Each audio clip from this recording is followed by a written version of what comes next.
સોલ્જરનો કે તેને તેના શ્રી ઠાકોરજીમાં અત્યંત વિશ્વાસ, અત્યંત ભરોસો હતો. પોતાના ખિસ્સામાં પણ હંમેશા પોતાના શ્રી ઠાકોરજીનું તે ચિત્ર લઈને ફરતો અને તેના સાથેના બધા તેની મજાક કરતા કે જ્યારે તું લડાઈ કરવા જઈશ ત્યારે તને શસ્ત્ર કામ આવશે, આ તારા પ્રભુ તારી રક્ષા નહીં કરે.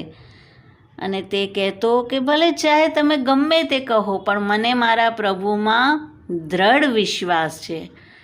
એકવાર મોટા ઓફિસર આવ્યા, બધાએ તેની વાત કરી કે આ હંમેશા તેના ખિસ્સામાં એક ભગવાનનો ચિત્ર લઈને ફરે છે.